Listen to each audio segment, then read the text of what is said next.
Bernie, now you were on a boat, or you took a trip, and there was a boat ride, and somehow you became the captain of that boat. I want to hear that story again. There was a what?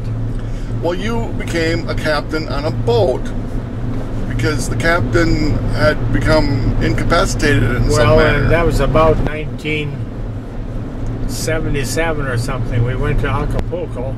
Uh-huh. We bought a trip from Roberts Hamilton Company. Well, it was a free trip from them, a plumbing wholesaler. Uh-huh. So we did this big 3-decker ship that made a trip around Acapulco Bay. All right. And that little captain, for some reason, invited me into the wheelhouse there and started giving me drinks. Well, I got the turistas from the damn water in the drinks. So I came back 2 years later, and I was determined I wasn't going to get sick from the water. So I bought 2 bottles of 151 proof rum and a lot of fruit juice. And I was going to make rum punches. Uh-huh. So the minute I got on the ship, he spots me and he says, "Amigo," and he grabs my arm and pulls me into the wheelhouse again. Then he sees that rum and he holds out a tin cup, a big tin cup. Well, I poured it full of rum for him. I thought he'd sip on it all afternoon. Instead, he drinks it right down. Within 5 minutes or so, he gets laid out. He's got a bunk there in that house, and there's a little guy who, his assistant, who can't speak one word of English. So we laid him on the cot. By that time, that ship was 1,000 feet out in the bay already. Well, I had no choice, but, and of course, the first time he showed me pretty well how to run the boat, you know.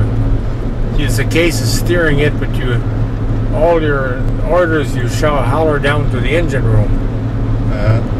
And at that time, I knew enough, and the only orders you'd ever holler down was right or left or ahead or reverse or something like that. And I knew enough Spanish at that time. I knew all those words.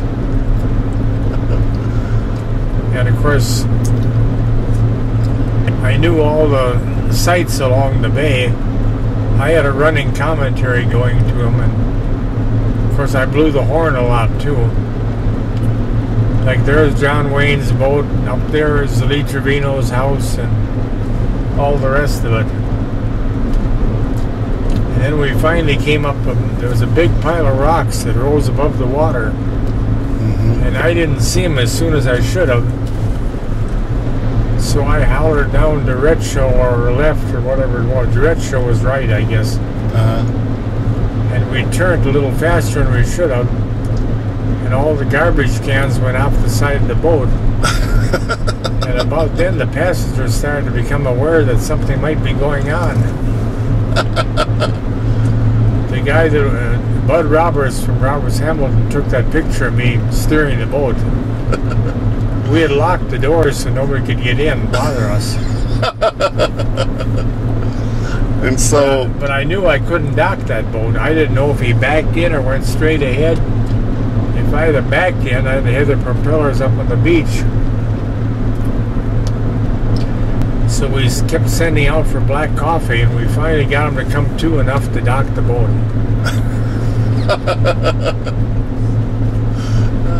That is funny.